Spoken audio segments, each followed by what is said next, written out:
In this episode of the Backpacking Light podcast, we talk with public lands advocate Benny Braden about social media, outdoor ethics, and stewardship. Look for me in the mountains where walking has a way of pulling you to your peace of mind every day.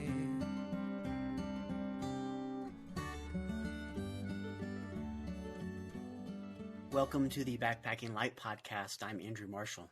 And I'm Ryan Jordan. And in this episode, we talk with a man of many descriptions, FKTer, thru hiker, public lands advocate, reluctant social media star, and he has a fantastic beard. Our guest is Benny Braden, and he's got lots of good insight about how individuals and groups can use time and resources to be better stewards. But first, hey Ryan, it's been a while. What's new with you? It's spring in the Rockies, and we're starting to get ready to transition out of that wintry season and into the spring. But ironically, spring in the Rockies is a little bit different than some other places in the country because most of our snowfall comes in the months of March and April. And so November and December tend to be very dry, and we're often hiking on bare trails during those months. And it's not until we're well into January and then into February where we're skiing, snowshoeing, or spiking regularly on trails. So now that spring is here, we've got more snow and a deepening snowpack. We've had one of the worst avalanche seasons we've seen in several years down here in Colorado, and it is the result of these weird layers that came during what has been a drought-ridden kind of winter. And so we had a very poor crystalline snowpack early on in the winter, and then some really huge storms that put a massive amount of weight on that snowpack. And then we'd have beautiful sunny periods of a week or two or three, and creating ice crusts, and then these really heavy snows. So those are pretty common. Up in Montana, when I lived up there, it happened mostly in late December and January, but down here in Colorado, this activity happens in March. And so there's been a number of deaths. We've seen a death even in a Colorado avalanche course. So Wow. Yeah, it's really rocked the world of avalanche forecasters and backcountry winter enthusiasts down here. So it's been an interesting winter. We're still in this drought. I don't get too agitated about it in March because I know the next 2 months are going to bring quite a bit of snowpack. Our basins are in pretty good shape here. I mean, we're running in the 90s on average, 90 percentile average. And my expectation will be that after another month, if things go normally, we'll be above average this year. And hopefully bleed that out nice and slow through the late spring and early summer so that we can mitigate some of the wildfire risk that has created some just horrendous wildfire conditions here the last few years. We are the opposite here in the Sierra, at least my corner of the Sierra. Our last real snowstorm was in late December. We typically get the bulk of our snow in January and February and into March. And we're well below average, and we've been well below average, for a couple of years now, and that's part of a larger trend. In fact, I was just reading in Outside, we'll put a link to this in the show notes, that the new models are predicting that there essentially will be no Sierra snowpack in the next 20 or 30 years. And for what I think at this point are fairly obvious reasons. But I was reading that was interesting because the Rockies you've got a little bit more time there because you get the bulk of your storms in colder situations. We get ours, right at around the freezing point. So when the temperatures go up just half a degree, it's just enough to turn that into rain instead of snow. Yeah. And that decays the snowpack rather than exactly. Yeah. Yeah. It's once you start getting the bulk of your snow happening around the freezing point, that's the tipping point at which glaciers decay and permanent snowfields decay and whatnot. And we saw this in the Tetons over the past 10, 15 years. The glaciers up there are almost gone. When I first started hiking there in the mid 90s, they were still pretty good. And they're just almost non-existent. Mm-hmm. The Wind Rivers, they're rapidly declining. There's very few glaciers left in Glacier National Park. The Absaroka Beartooth Wilderness, the permanent snowfields there are waning. So we're seeing it's systematically going away all over the Rockies as well. Mm-hmm. But mainly here because our snowfall it's not declining per se. Like we're getting good amounts of snowfall, but the temperatures are warm enough in the late winter and spring that that snowfall just does not have the chance to settle in and consolidate and feed the glaciers and permanent snowfields. Right. Well, the upside for me is that I'm already out running on trails that would normally not be melted off for another 2 months, which is making for a fantastic spring for me.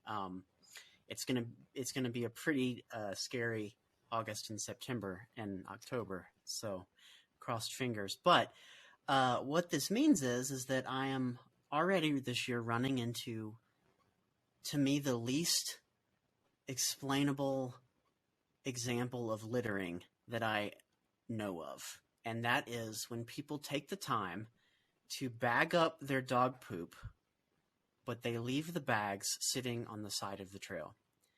And I confuses me. I just, if anyone has an answer, please let me know. Even if you're like some sort of psychologist who studies this.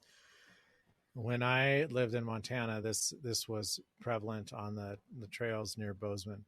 And there is a cultural thing that drives this. And I had stopped one person at one point and said, can I just ask you why, what is the protocol? You know, I was baiting them, but what is the protocol for leaving your poop bag on the side of the trail?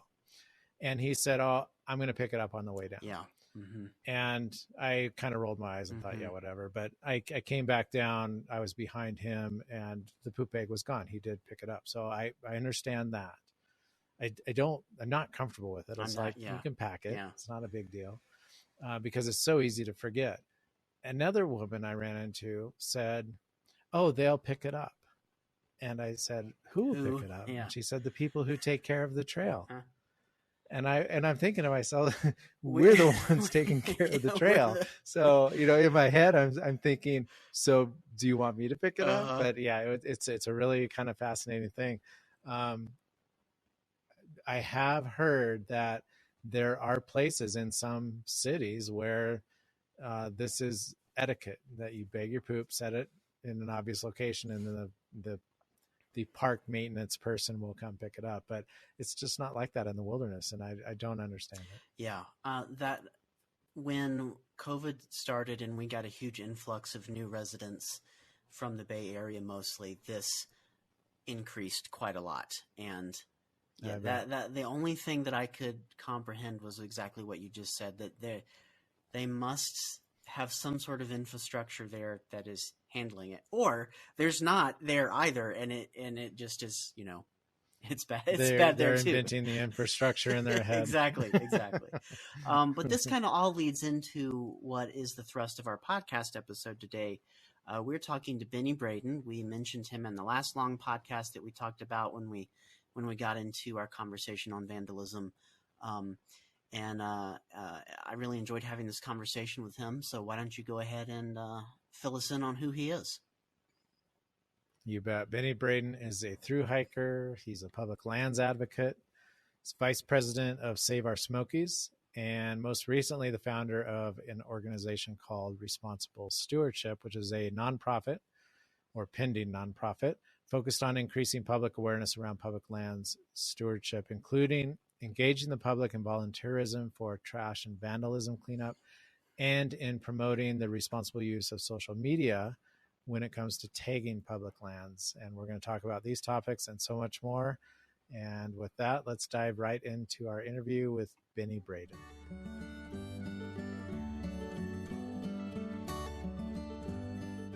Benny Braden, public lands advocate and responsible steward. Welcome to the Backpacking Light podcast. It's good to see you today.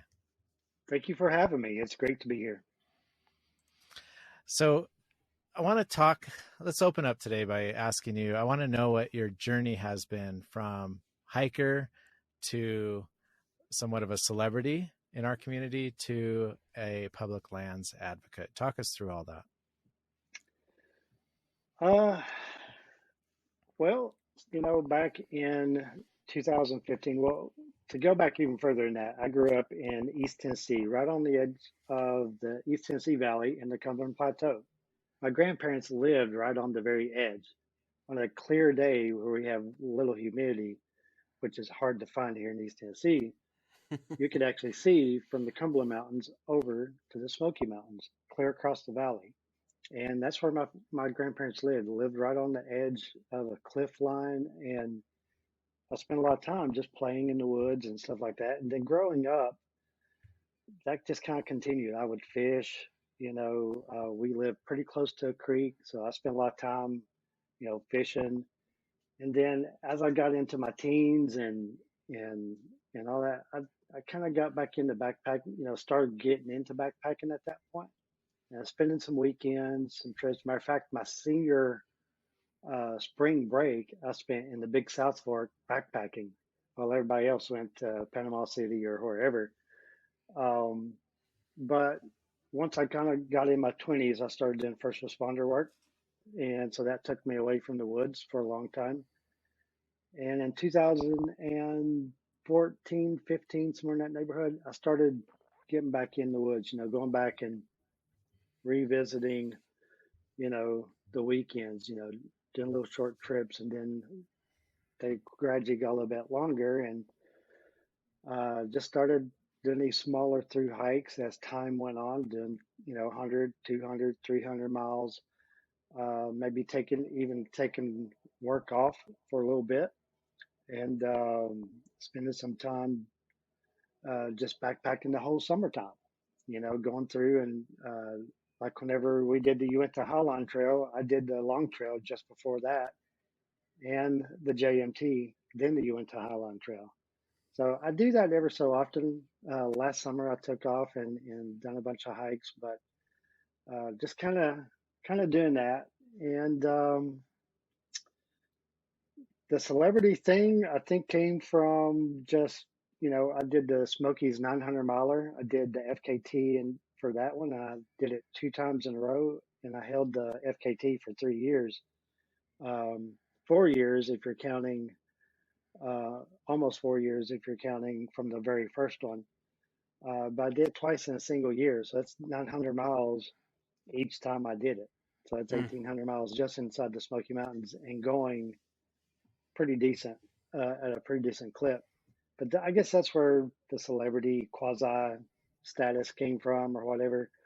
Um, and then just, you know, maybe Highline, from the film Highline.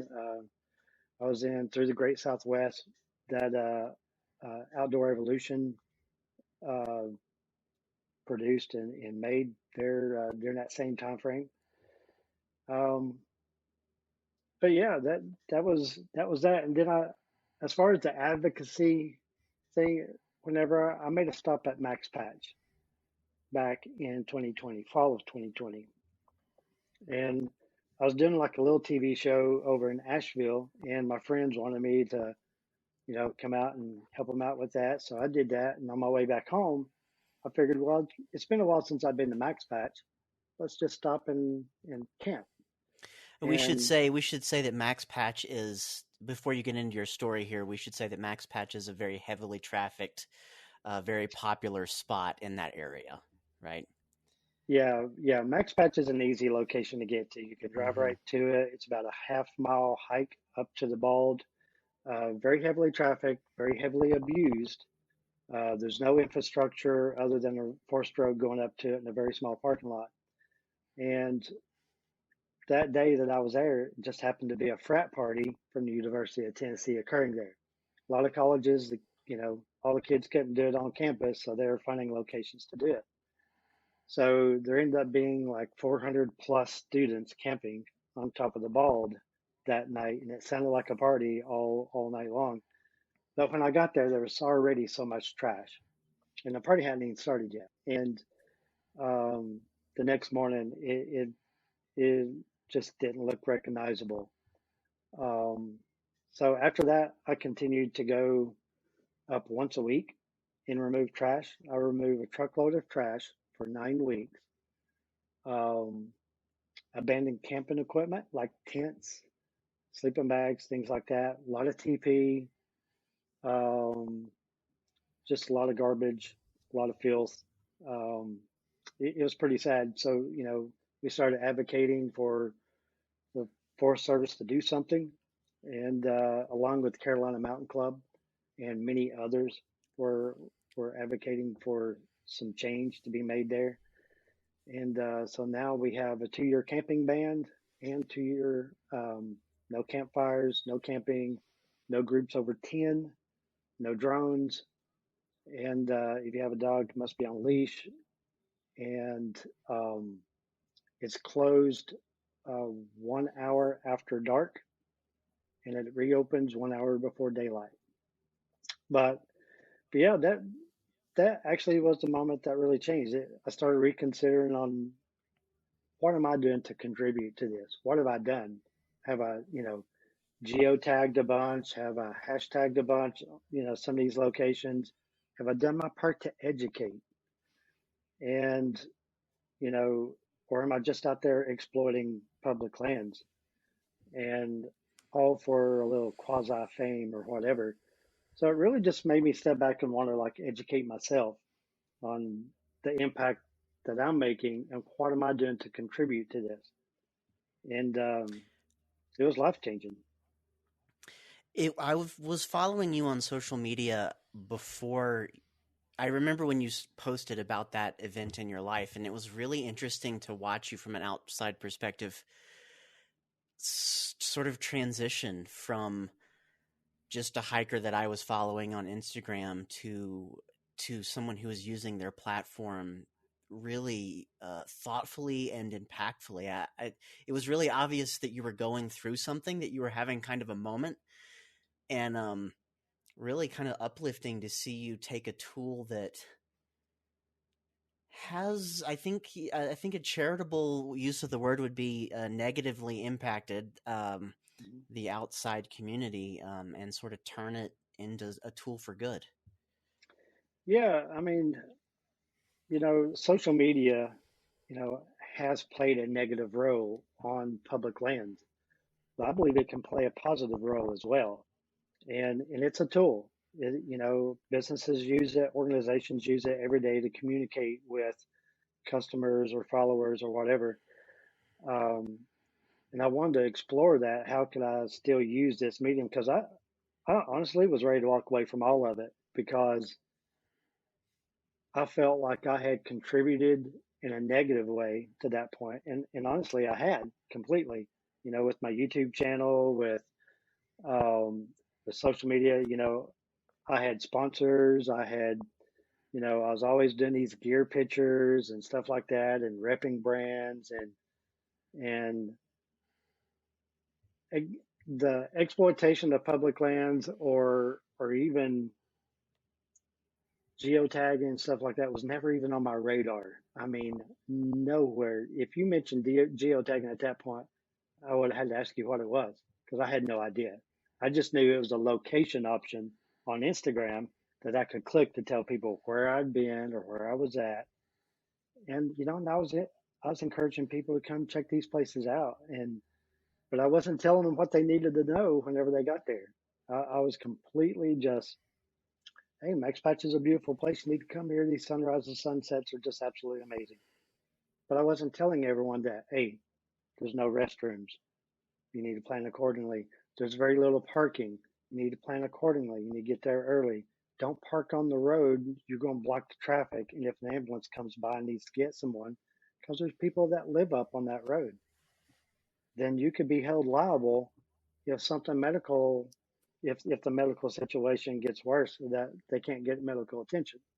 So a lot of things that, I wasn't telling people, like stay on designated trails, stop using user made trails. Um, but then I wasn't passing any of that information along, so it really just made me want to like change. I was already using my social media platform to raise awareness for PTS and first responders, something Mm-hmm. I struggled with for quite a few years. But, and I was using my, hiking obviously for healing and for me to deal with that. Uh, so I was using public lands to take care of me, but I, in turn, wasn't taking care of public lands. So there was a whole lot of stuff going on there that I had to like come to terms with and figure out a way. Okay, all I've done, all I've been doing is just taking. Whether I've been taking for the peace that being in the backcountry brings me, or being in the outdoors, or whether I used it to increase my Instagram following or my YouTube subscribers or whatever it is, uh, that I'm using. I just felt like there had to be a change. We had to do something. And the first thing in that was educating myself on what is my role in this whole game, whether using social media or just out and enjoying the outdoors. What is my role at the end of the day? And what am I contributing to? Am I part of the solution or am I part of the problem? Yeah, that was really the catalyst that really like steerhead steered me into the right direction to where I'm at today. So now you have a full circle. If you were to put the pieces of the puzzles together, you have a full circle of, you know, me using the outdoors for healing for my post traumatic stress and enjoying the outdoors. And now I'm taking care of those very same outdoors so that others like me can enjoy them. Because if we abuse these public lands, they will be taken away. That's been very evident, It, and governments are not afraid to say it. yeah, there's good precedent behind that all over our country and elsewhere in the world. If you give somebody the keys to a car and a driver's license and a registration certificate, there's a responsibility as a driver as well. And I think a lot of people look at public lands use as kind of a one-way ticket. It's what can I get out of this? And I totally acknowledge the value of being in nature. There is a level of, like you said, healing and connection that is powerful. It's emotional, it's visceral, Yep. it's incredibly beneficial to humans. But it's got to be a two-way street. There is a need, especially in crowded areas, to carry some responsibility when you go out there. And the difference I see today versus 20 or 30 years ago is the internet. And the internet has completely changed how we use the outdoors. And I want to spend some time on this because the max patch thing, I had a really visceral response to that when Mike Werman's drone shots came out and were distributed on the internet. And Andrew, we'll put those in the show notes. Mike's given us permission to do that. So I think you have to see this to really understand. I mean, you can describe what it's like, but as Benny said, you go up there and you see the results of something like this. It's really powerful. The interesting story behind Mike's drone shot, I was there that morning. So the trash that I found, the trash that I picked up, was from that morning. Mike came that evening.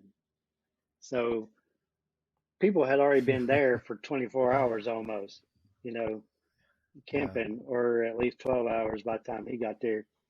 And so I took my pictures, uh, and then I took Mike's drone shot and I posted them on my social media, both together. That here's an aerial view of what was going on, and here's on the ground, you know, some of the stuff that was collected.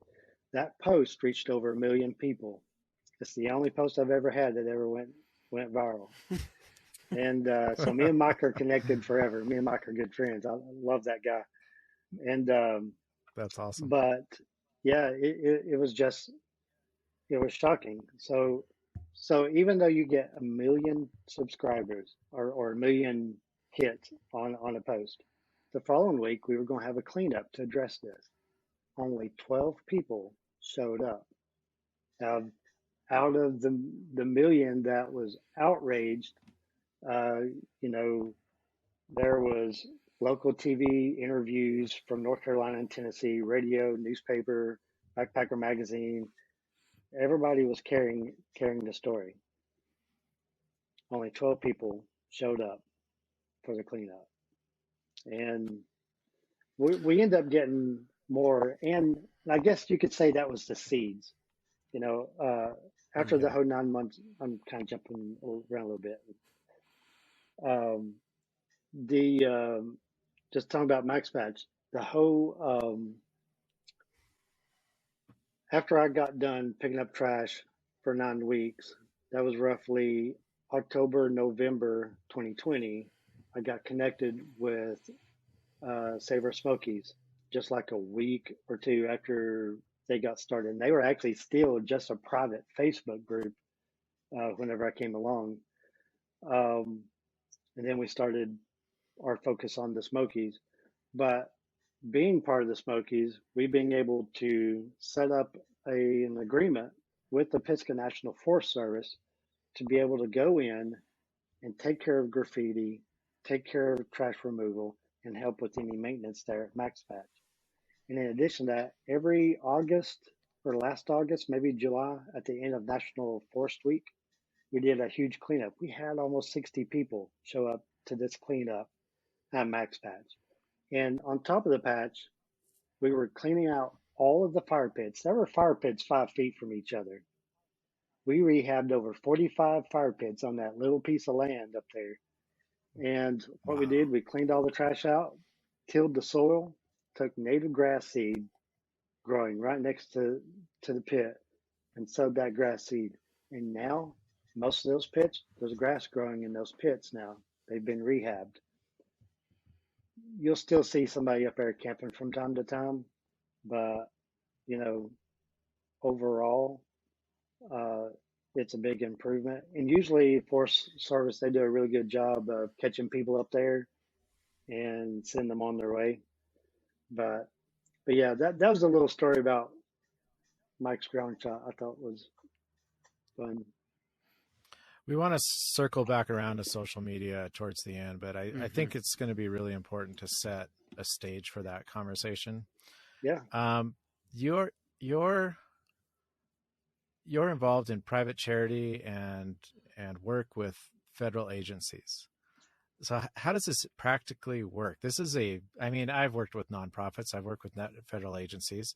Putting the two together, oh, I can't imagine what your challenges are. So talk to us about how that works and what challenges you face being representing a nonprofit and trying to work with bureaucracies. it is a challenge, especially when it comes to federal organizations. Let's say like Great Smoky Mountain National Park. Um, Being a nonprofit organization, uh, they kind of keep trying to figure out a way to like word this. Um, we have demonstrated uh, to the ability to show that what we're doing, we're very professional at what we do. Matter of fact, we sat in on a meeting with the Great Smoky Mountain National Park about a year ago, just as things were starting to crank up pretty good. And we just laid everything out for them, let them know that, hey, we have a safety protocol that we go by, safety guideline, and that we go over these safety guidelines with volunteers before we send them out along the way because we deal with a lot of unusual things inside the Great Smoky Mountain National Park that maybe some other parks don't. We deal with a lot of toilet paper, a lot of TP, a lot of vitamin products, a lot of human feces. Um, Great Smoky Mountain National Park closes many of the bathrooms in the wintertime. And so people just go when they see a pull off or a parking lot, they just go right there. And so we deal with that a lot. Even in the summertime, people still go in the parking lots and stuff because there's still not that many bathrooms. You got to figure there's 14 million people visiting that park. And there might be 15, 20 restrooms in the whole park. I'm going to ask you to repeat that number again. How many million? 14 million visitors per year. It is the most visited national park in the United States, partly because it is free. There's no entrance fee to the national park, and it's strategically located to where many large cities is within a few hours drive, like Atlanta, Charlotte, Yeah. Knoxville, Mm-hmm. Nashville, all those. Mm-hmm. Um, so it gets a lot of visitors, and it's kind of, we've been told that's a 3-season park, that they send many employees home for the wintertime to help cut on budget because they are very limited on budget. And we've also been told that they're not a 3-season park. So, you know, for us I guess, getting straight answers sometimes when you're working with a federal agency, there's because there's so many people in line. Um, Sometimes some individuals or departments don't want to answer a question, so they pass it on to the next one. Um, you know, just like I just had to go through a federal background check to just throw away trash into their dumpster. And so those frustrating things, even negotiating on how to do that, because, you know, we initially had to even argue to be able to throw the trash away into their dumpsters. They were saying it wasn't their trash. So it's just navigating certain things, and obviously we have to follow their protocol too. We have to make sure that Yeah. we get all of our people signing the JHAs and all the appropriate document for the Park Service. But that's a huge advantage for the Park Service. Like for us, when you come volunteer with Save Our Smokies, and we're doing the cleanup in the Smokies, not only are your volunteer hours, not only are you making a positive impact on the Great Smoky Mountain National Park, you're removing litter, you're removing graffiti, but the park also gets to count your hours towards extra That's right. funding. So it's a Yeah. win-win for them, and you're getting double your impact for your volunteer time. So that's really really neat process. Yeah. Benny, And do you have any advice, practical advice for people that are looking to work with federal agencies in this capacity? uh, be patient, number one, because nothing moves fast with federal government. We all know that. I mean, we applied for our nonprofit status with the federal government on January 2nd. We're still waiting to get that EIN number. So it's just one of those things and that took Save Our Smokies. It took us about 3 months as well. So those are things that just be patient. The next thing I would say is um, form good relationships with people that are on the ground, like the people within the park itself, whether it's the spokesperson, maybe it's the volunteer coordinator. Create a good friendship with them. It's worth investing your time with that. It's going to make both your jobs easier. The better line of communication that you have with the department, the better things will go. There's a lot of things that we did with Save Our Smokies to help in our process. Like we went and purchased our own DOT litter signs so that the maintenance department wouldn't have to get out and set up signs all the time. So we just show up with our own signs. We have our own vest. Everything is all rated and certified, OSHA, everything, so that we make sure, number one, our priority is make sure our volunteers are safe.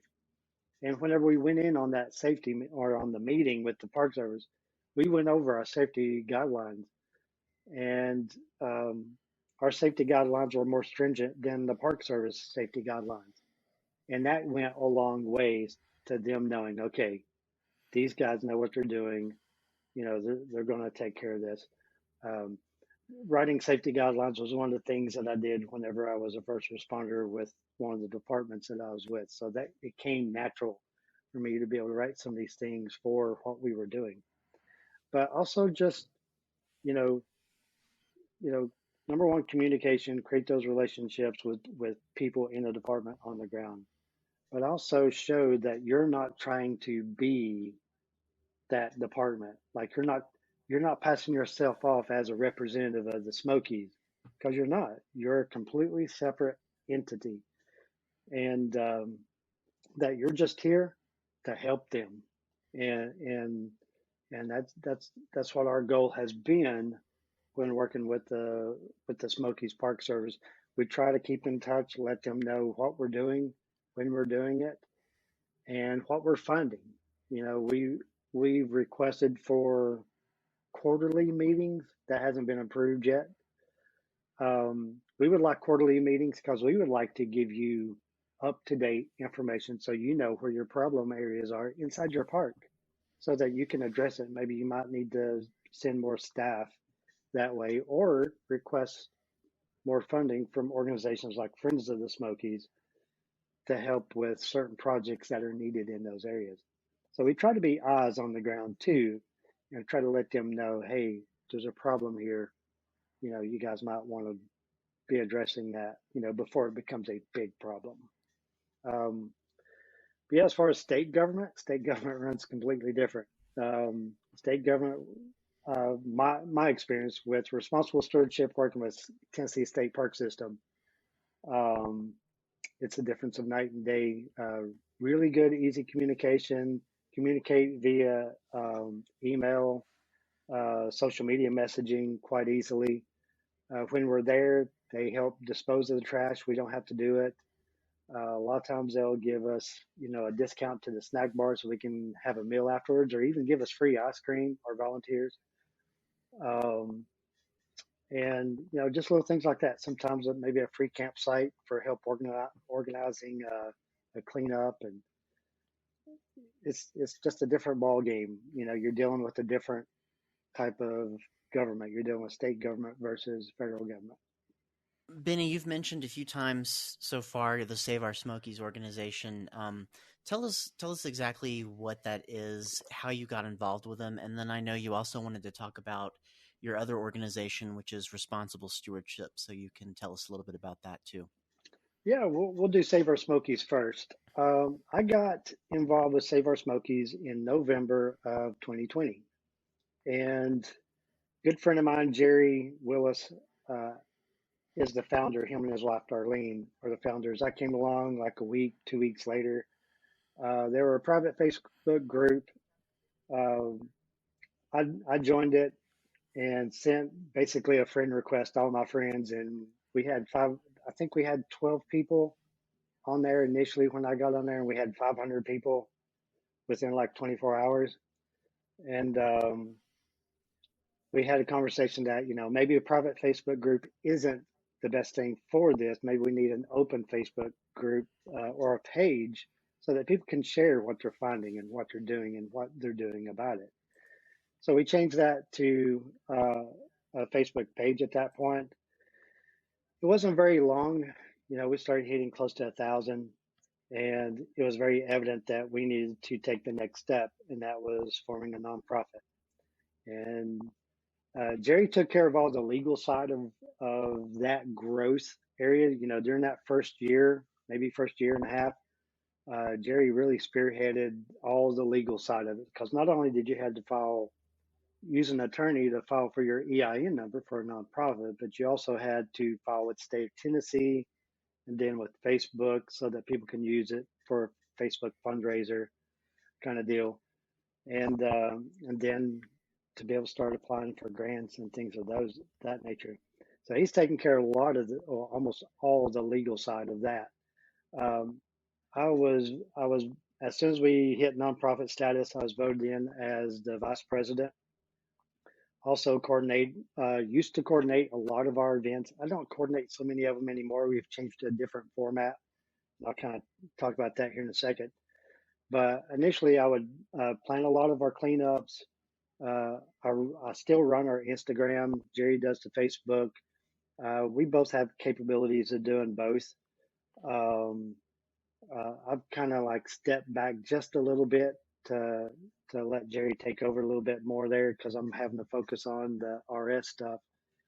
But but I was doing the website. Now we've changed to a different website host.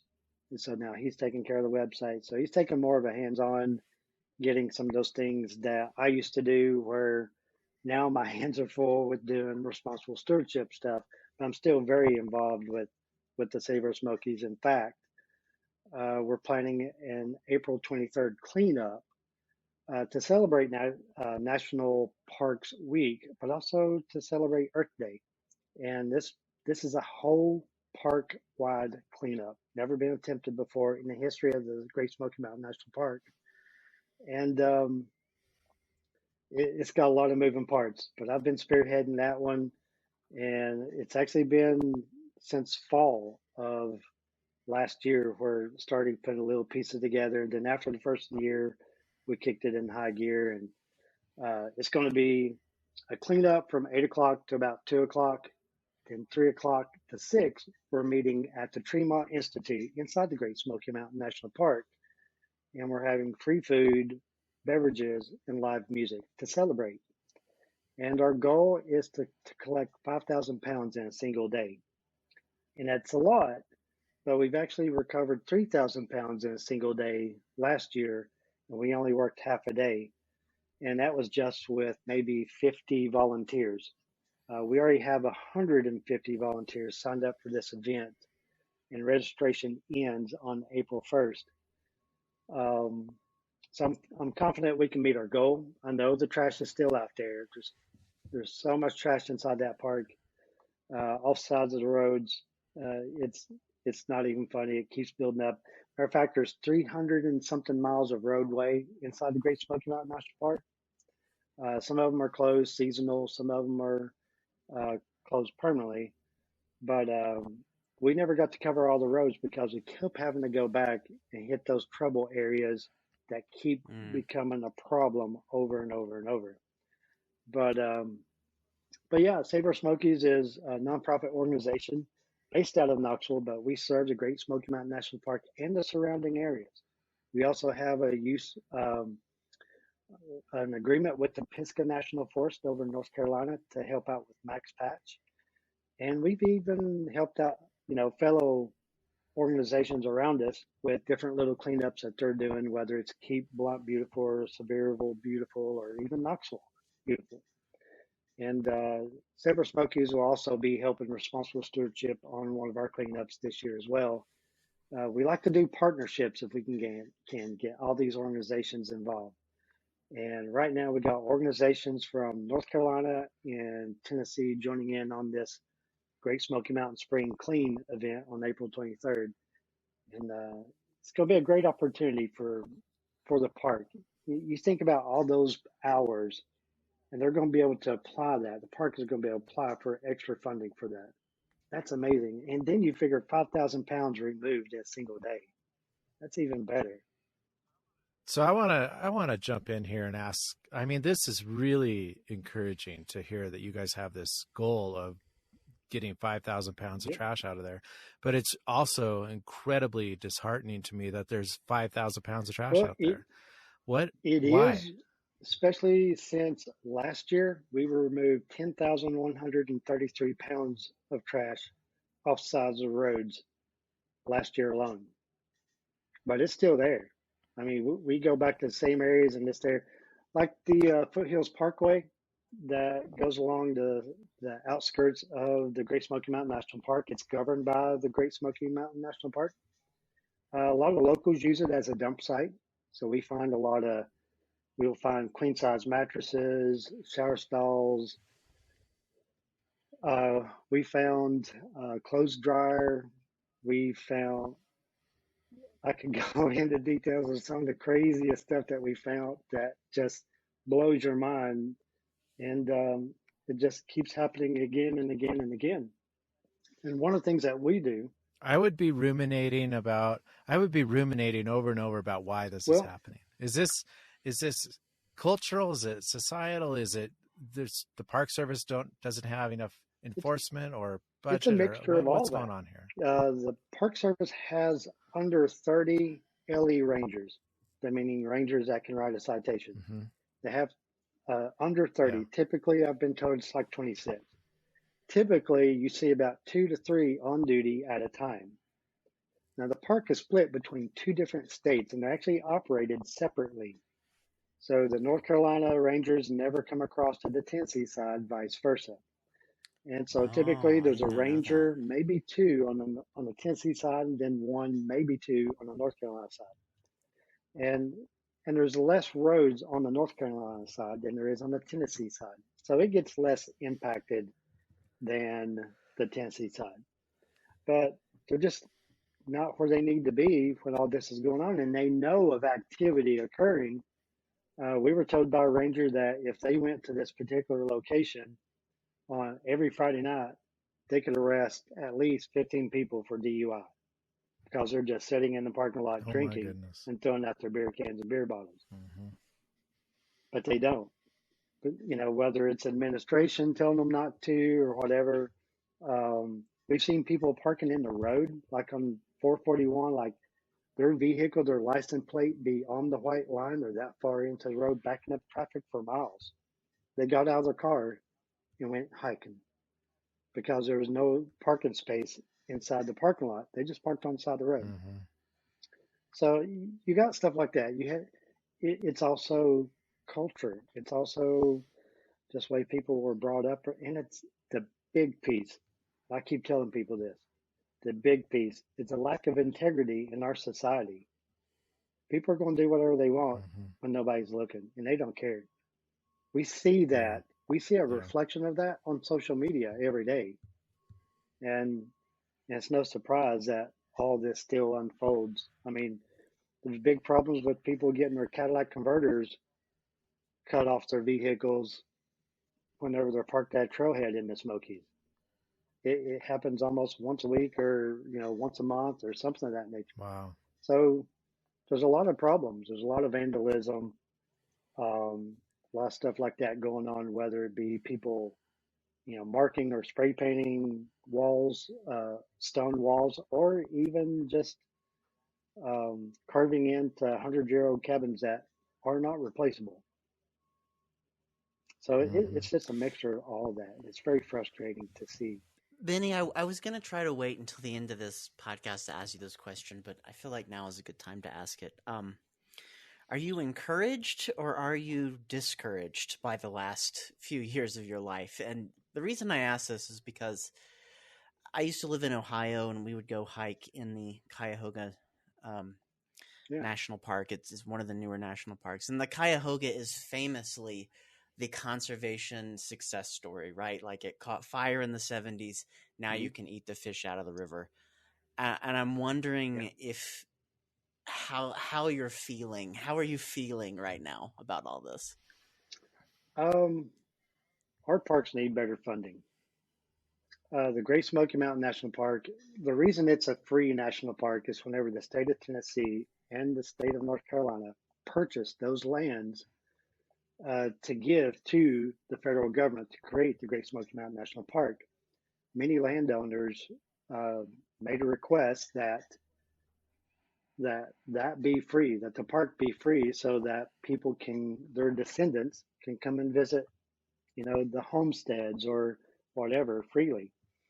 And we also have a, U.S. highway that runs right through the park.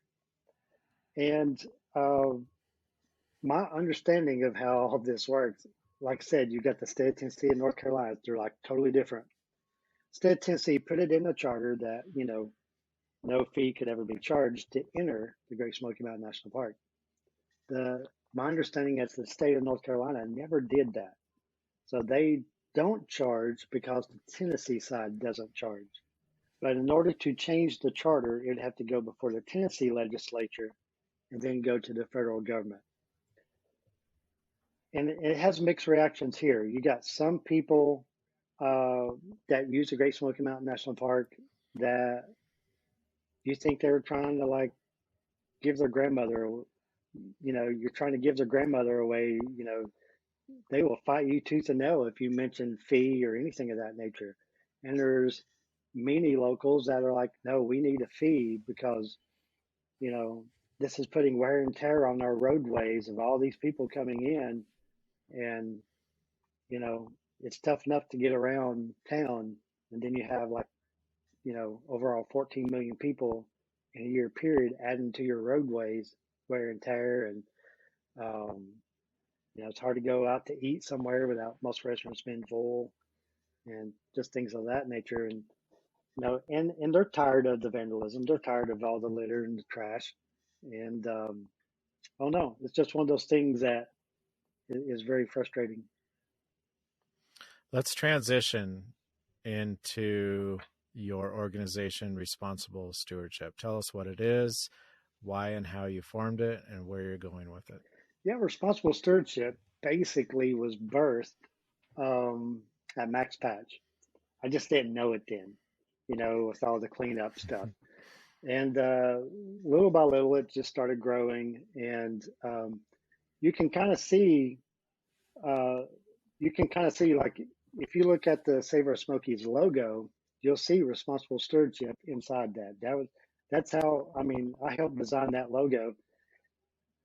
And it was just one of those things that I guess you could say that's my signature. I was already toying, that was already in my brain, that Responsible Stewardship was going to be something someday. I just didn't know what.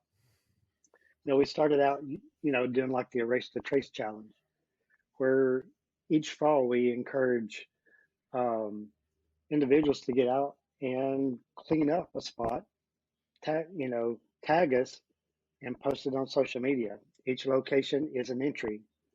And we have many different businesses like Z-Pags, Inline Equipment, Sawyer, Ultra was on board one year, Juice Feed Gear, just, all of them.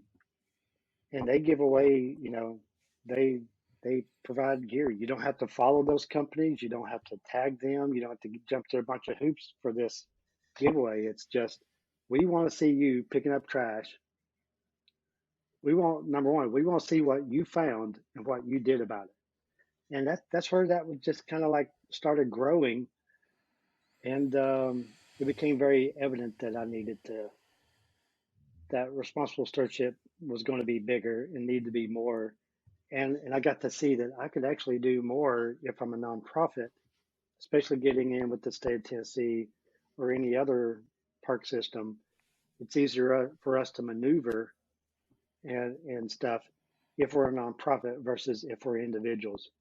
And as kind of that jumps back to your question about how to deal with federal government if you're an individual. Create a nonprofit. That way, you're operating under that nonprofit. Governments look at those more than they look at individuals as far as being willing to work with them. But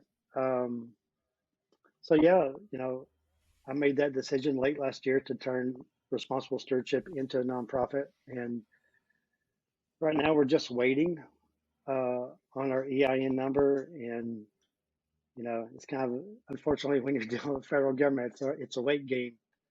But I'm excited about it. One of our main goal as a Responsible Stewardship is to help educate others through action. We're not just going to go tell you to clean up. We're going to show you that we're out there cleaning up too. And what better way to teach someone how to be a steward than to show them how to be a steward? Lead by example.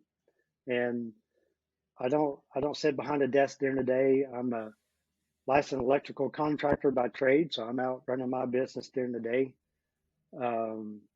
doing electrician stuff. Something like totally different from this stuff. But that's good. But the Responsible Stewardship, we want to be an education source. We have our ethics, and kind of like how other organizations have their principles or guidelines, we have ethics. And it starts with know your impact, take action, advocate, donate, tag lightly, and foster stewardship together. All those are actions. And educate others. The whole thing of just getting out, and the best way to educate others is through your action. But you can also do it through your social media. So everything about Responsible Stewardship, everybody can do. Even if you're handicapped and you're unable to physically get out and do a cleanup, you can use your social media to help advocate for public lands, or help educate, or donate, or if you're strapped for cash and you don't have that much money in your budget, you can advocate. You know, there's so many different things you can get out and volunteer. And my thing, whenever when you donate with purpose. Donate with purpose. Research your organization that you're going to donate to.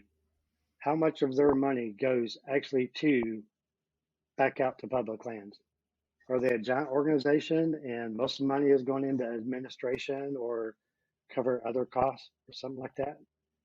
I can tell you with responsible stewardship, we're going to be an all volunteer organization. Same for Save Our Smokies, all volunteer organization. The only overhead is the website, you know, and then supplies. And I'm just a big proponent of, you know, we know you work hard for your dollar. Everybody does. And you want to know that you're going to get the most bang for your buck if you donate it, that it's going to go back out and help communities or public lands.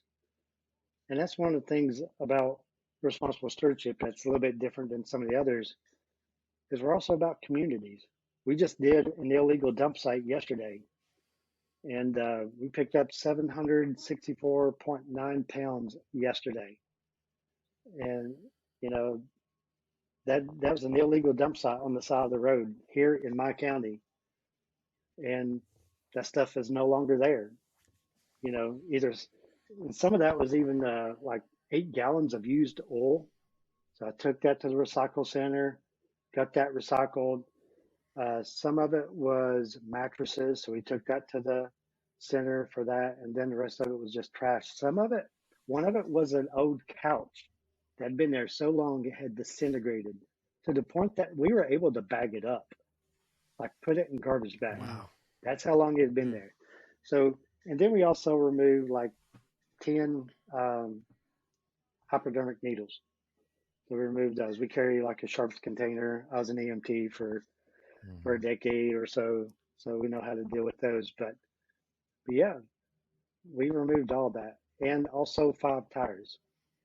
So those tires were taken to the recycle center as well.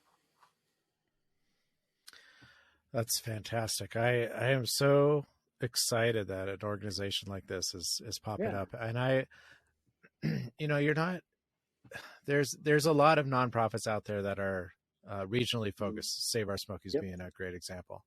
Responsible stewardship has the legs to be a national movement in a way that some other organizations don't. And so I want to talk a little bit about the contrast between a national organization that's related, like leavenotrace.org, and responsible stewardship. So what do you see as adding to the Leave No Trace landscape that LNT.org or some other organizations might be missing? I feel like action. At the end of the day, action.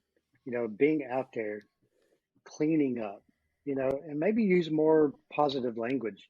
You know, with responsible stewardship, we try to use positive language as much as possible. We try not to say, don't do this, don't do that. You know,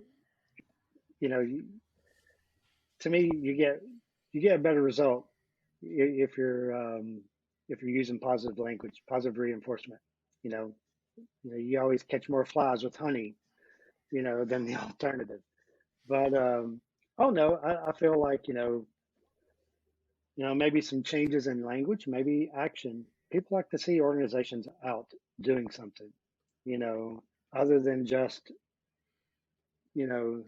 saying where you can and can't go, or what you do or shouldn't do when you're there. It always helps to have that leading by example, and people want to know that you're in there with them. You know, that you're not just talking down or saying, okay, you go do this and report back to me. You know, they want to know that you're right there with them. And sometimes people just need to see you do it first. You know, we see that a lot when we're out picking up, let's say at a park or something. I'll have a bag, and I'll be throwing trash in it, litter. You know, other people in the park, they'll start picking stuff up and bringing it over to my bag. Whether they feel guilty that they're not contributing, or they're inspired to want to contribute too, because Yeah. hey, then it's not Yeah. weird if someone else is doing it. So we really That's just right. feed on that. And one of the things, one of our ethics is foster stewardship together. And that's important, foster stewardship together for the betterment of public lands and communities so that everybody can enjoy them responsibly. And the key word is responsibly and everybody. It's all inclusive. There's not a single thing about responsible stewardship that where anybody can't join. We want everybody to join, no matter where you live, where you're from. There's something that you can do on whichever level. Absolutely. One of the unique things about responsible stewardship's messaging campaigns that I'm really attracted to personally is your guidelines on using social media and tagging. Talk to us a little bit about that and how you have seen the internet change the landscape of public lands usage and Yeah, stewardship. I mean, one of our guidelines for um, responsible stewardship is tag lightly. On one of my recent trips I made out west over to California, whenever I was doing the John Muir Trail last time, is the national parks in that area kept having a reoccurring theme. They kept telling people to tag lightly.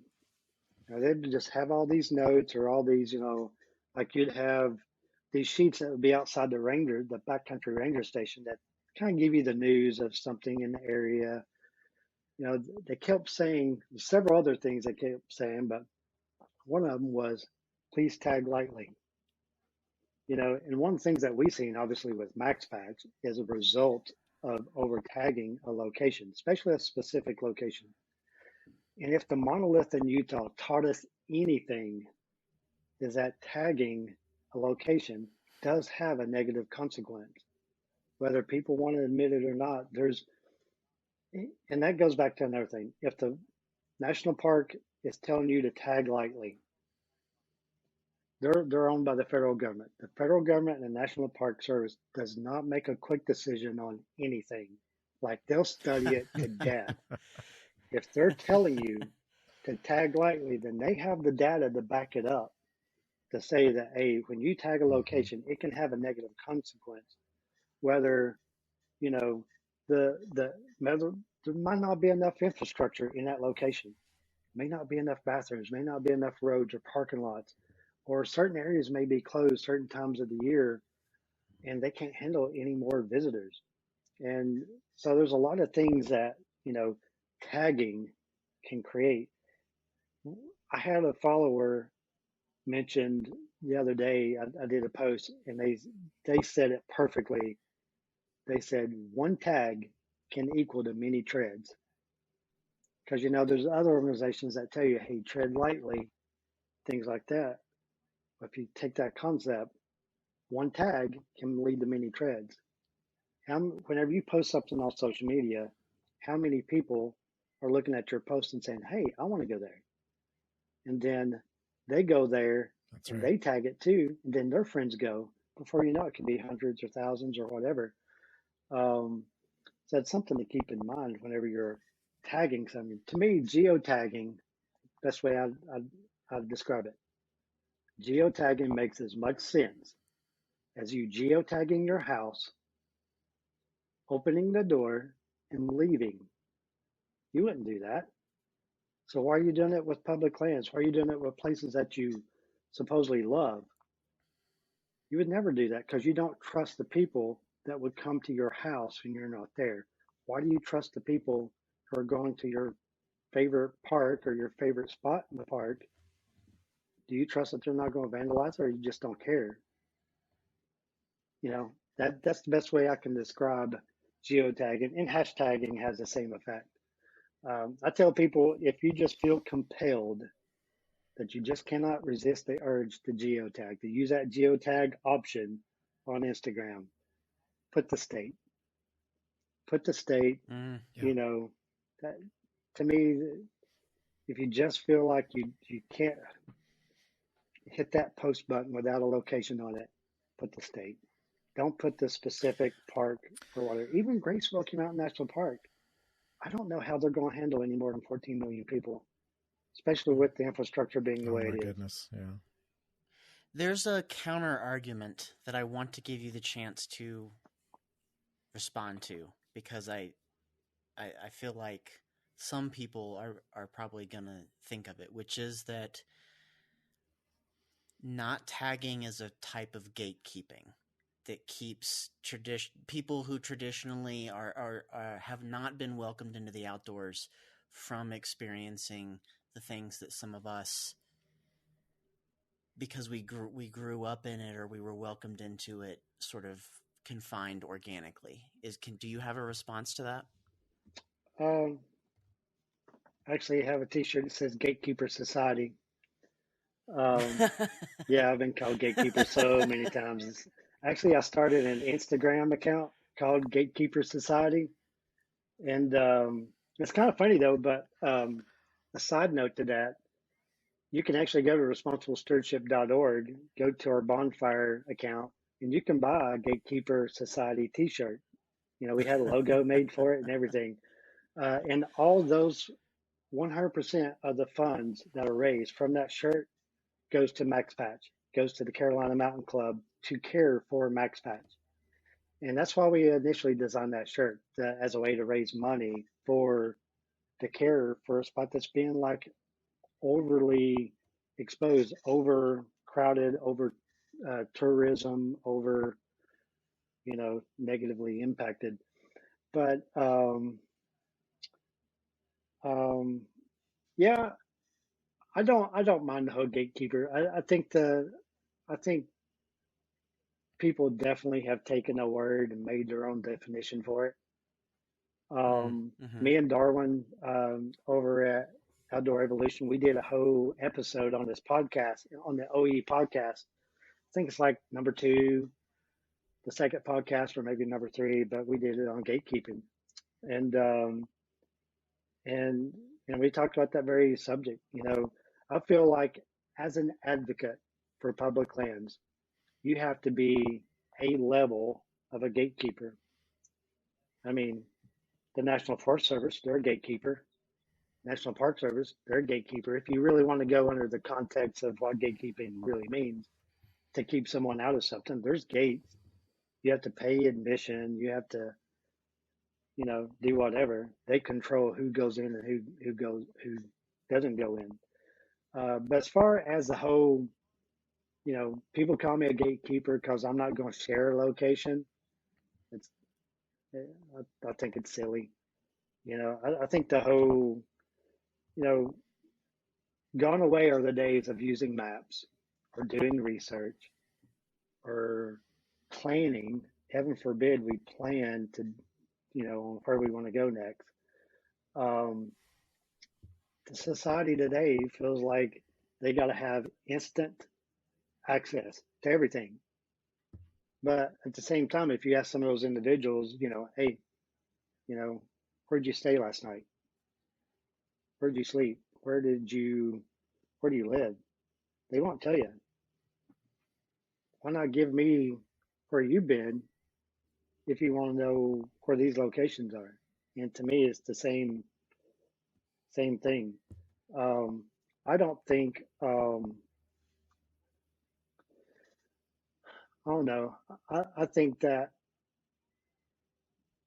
to be responsible, to to recreate responsibly, to be out enjoying the outdoors responsibly, you have to share responsibly, and that goes into the whole tag lightly deal. But I could care less if somebody wants to call me a gatekeeper. They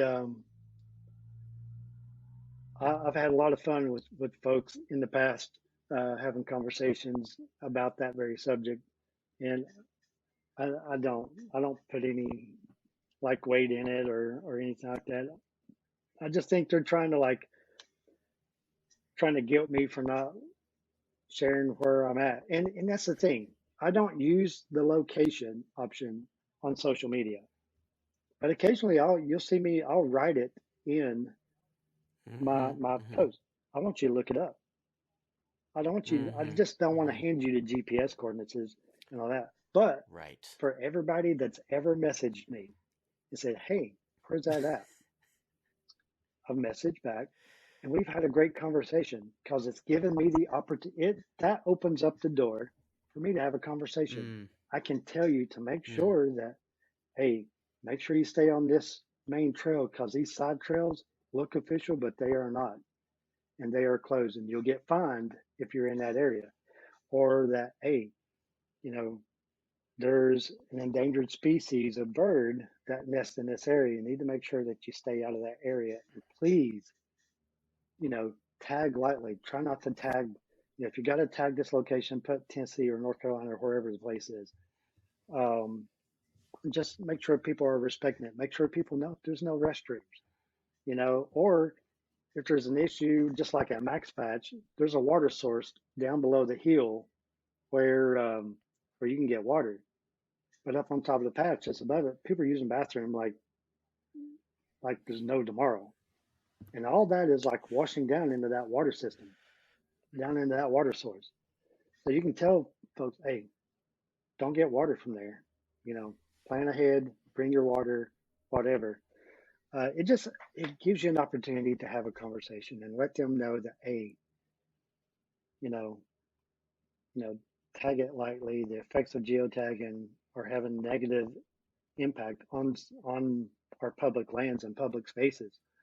And you know, we want these places to be around, but if we keep abusing them, governments are going to take them away or restrict them, just like we have the restrictions at Max Patch in many other locations because they were abused. So I Your response on this is really thoughtful. I appreciate the sensitivity to the topic. The sometimes gatekeeping is a straw man argument that doesn't actually address what the tag lightly movement is all about, which is drawing attention to locations that can't handle the traffic or mm-hmm. the attention. yeah, Mm-hmm. yeah, indeed.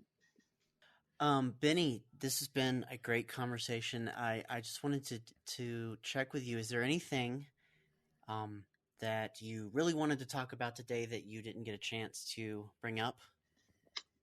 I guess if I was to say anything, it would be on the lines of responsible stewardship. You know, if you see a spot, you know, in your local park, in your local community that's trashed up, that needs help, take some pictures of it, share that on social media, what you're finding, then share what you're doing about it. Are you Mm-hmm. leading an effort to clean it up? You know, if you just put it out there that this area needs help and that you plan to clean it up and you open that invitation to everybody, you'd be surprised how many people that will come and help you clean that up. And you could start a movement right there in your own community. You know, we say responsible stewardship starts at home. You know, it starts in your own community. And we're about communities, not just public lands. Because if we can't take care of our communities, we can't take care of our public lands. So we have to start at home so we can take that to the outdoor spaces. So just get out there and do that. If you want to learn more about how you can get involved with responsible stewardship, you can check our website out at responsiblestewardship.org. See our scheduled cleanups. We're getting ready to add a bunch more here in a few more days. And if you see a spot in your area that needs cleaning up, and shoot us a message.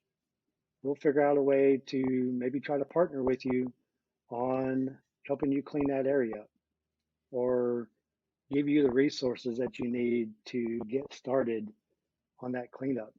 You know, what we hope with responsible stewardship is that if you're cleaning up your area and I'm cleaning up my area, and we're both sharing that on social media and other people are joining in, our areas that we're cleaning up are getting bigger. It's almost like a kudzu effect, how kudzu spreads out. We're doing the same thing. Instead, we're cleaning up areas. We're cleaning up our communities and we're spreading out. And if you're doing that and I'm doing that, eventually our areas are going to meet and our nation as a whole will be cleaner. And you'd be surprised how many people will want to join you if you just share what you're doing. I love that, Benny, and the kudzu reference might go over the heads of anyone not from East Tennessee, but I get it, Yeah, and it really makes my heart happy. So thank you. yes, sir. Benny, thank you for everything you're doing. Once again, I just want to highlight Benny's organization is Responsible Stewardship. You can find him online at responsiblestewardship.org. If we want to follow you in your own personal shenanigans, where do we find you? Yeah, you can find me on Instagram at the real Benny Braden.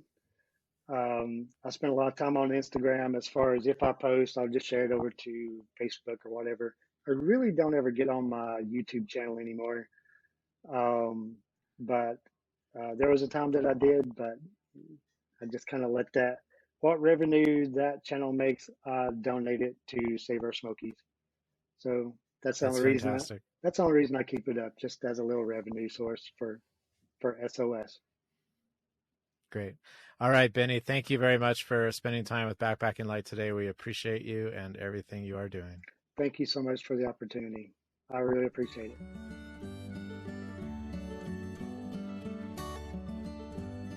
So I want to circle back to a conversation at a different day with you, Ryan, about something we touched on in that interview, which was gatekeeping.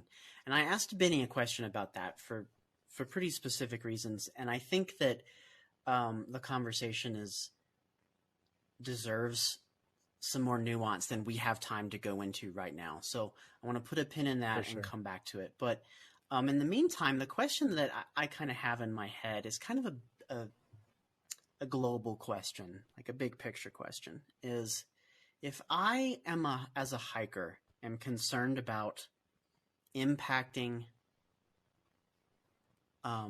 natural areas, does it make more sense for me to try to compress my impact by visiting places that are already heavily trafficked, where there might be an infrastructure to at least somewhat deal with me? Or does it make sense to try to spread out and find new areas that are less heavily trafficked? So I guess another way to think about this is, should I be on the John Muir Trail or should I be on the Sierra High Route? I've been on the Sierra High Route and John Muir Trail every couple of years for the past couple of decades. And I will say this. I don't see a big difference in traffic on the John Muir Trail today than I did 20 years ago. The permits kind of keep that in check. So there's quotas. There are very specific campsites that people use and that are heavily trafficked and commonly can handle the traffic. And then you've got something like the Sierra High Route. Now, my first trip on the Sierra High Route was in 1988. And at that time, there were pathways worn into many of the cross-country sections, but they were pretty light. This was still a very obscure place back in the late 80s.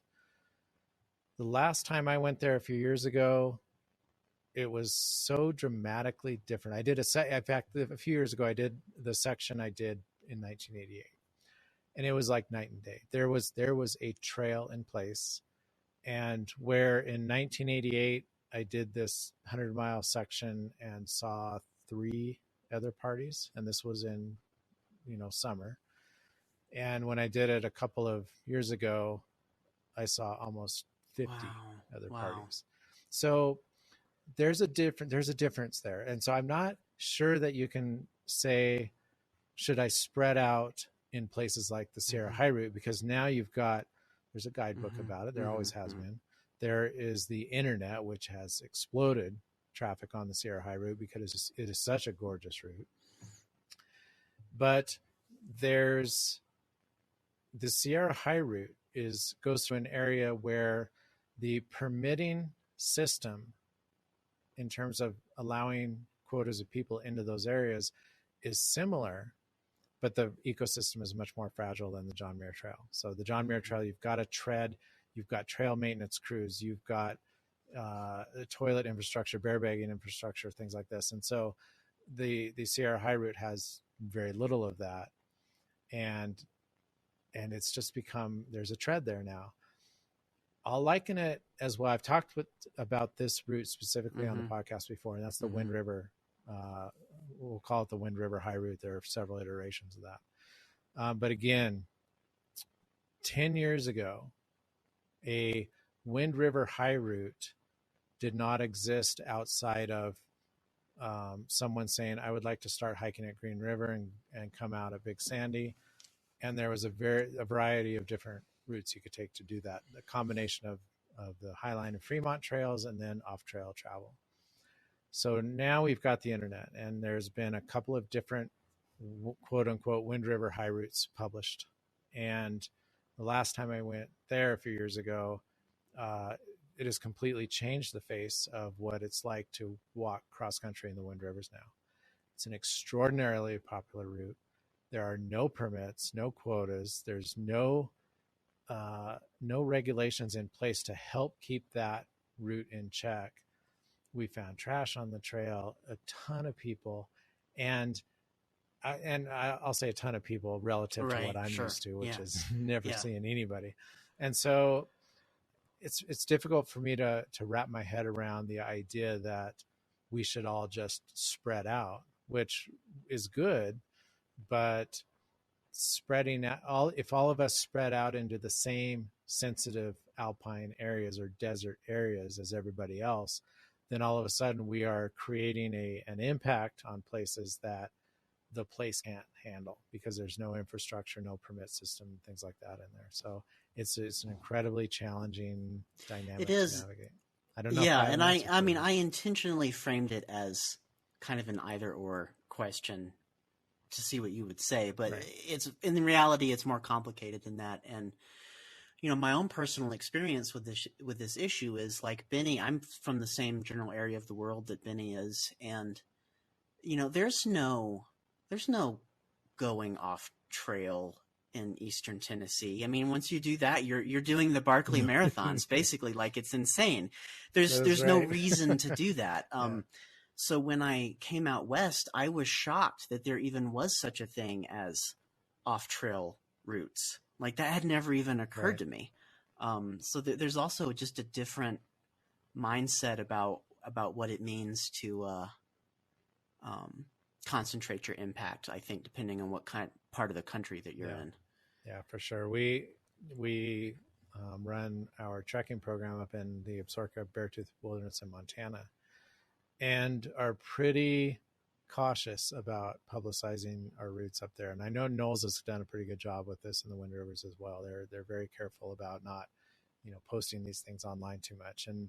And it's because there are so few officials working back there to maintain trails and to deal with trash pickup and restroom maintenance or latrine maintenance and all these kinds of things.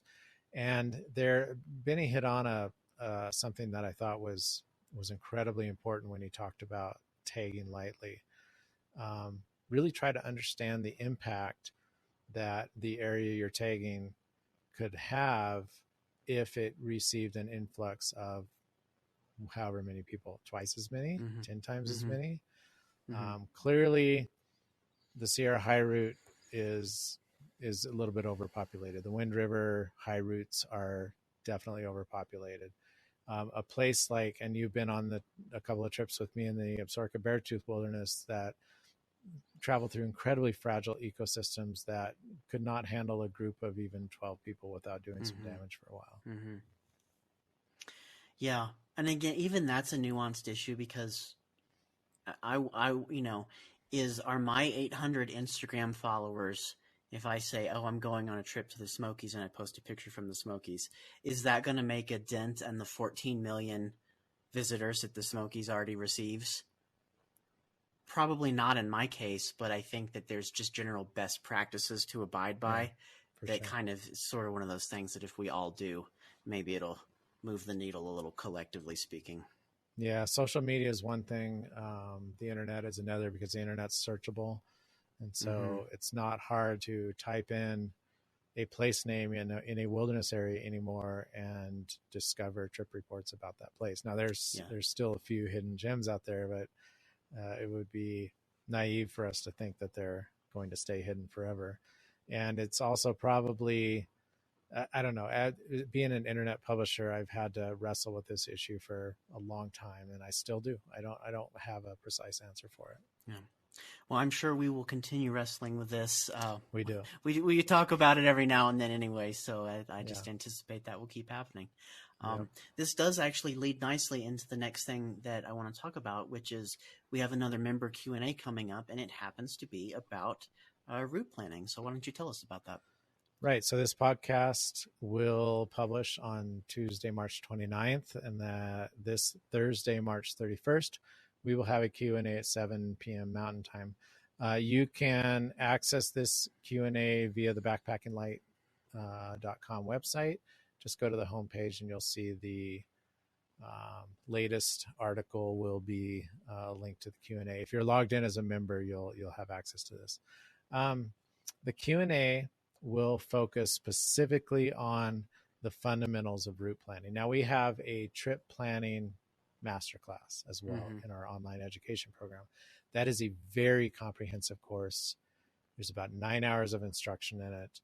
Goes into very detailed use of software and technologies to evaluate the art of route planning. That includes everything from terrain analysis to actually predicting the amount of energy you're going to spend on a route. So we're going to take that course, condense it into a series of usable, practical highlights for people. I don't want people to think that this is like a sales webinar for the course. We're going to take 30 minutes in this Q&A Thursday night and highlight the core fundamental features of route planning so people can walk away with a process that they can use to plan a simple route by themselves and be successful at it. So we'll give them the tools to do that. I think this is one of the best bang for your bucks in terms of up-leveling your backpacking skills and immediately improving the quality of your experience in the outdoors. You bet. Absolutely. I agree. Just having a plan, being able to plan a route and have it in place so that you can go out and have some confidence in what you're doing is so huge. And route planning is a big part of that. Well, the next thing I want to mention is we have a review of a very interesting shelter coming up on April 8th. It's Ben Kilbourne's comprehensive performance review of the Z-Packs Free Duo. Now, this is an over $800 Dyneema composite fabric hub and pole freestanding shelter. Yep. And I'm not going to go too much more into it other than to say that what we're trying to get at the heart of here is, who is this shelter for? Like, what is this shelter what problems is this shelter trying to solve? Can you take a guess at what sort of problems it's trying to solve? It's the only freestanding DCF tent that I know of that doesn't require trekking poles. Whether or not it solves that problem, I don't know. I don't have firsthand experience with it. I will say that I am hesitant to call any shelter freestanding, nor can I see the value in it in any kind of reasonable wind, because even a freestanding tent needs to be buttoned down to the ground and staked down to the ground in order to have some stability and a noise minimized experience so things aren't flapping. So I'm very curious to see what Ben has to say about that aspect of it.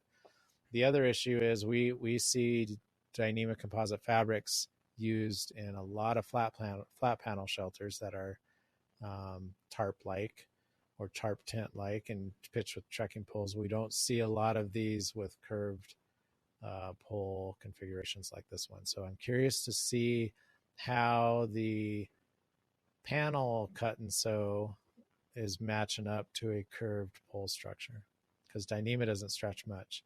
And by nature of curved pole shelters, you need to have a little bit of fabric stretch or an incredibly precise construction. So I don't know. I'm going to curiously and patiently wait for Ben's review. Same here. So the member Q&A, Thursday night, March 31st, Z-Packs Free Duo Tent performance review, April 8th. 2 things to be on the lookout for. Well, that's going to do it for this episode of the Backpacking Light Podcast.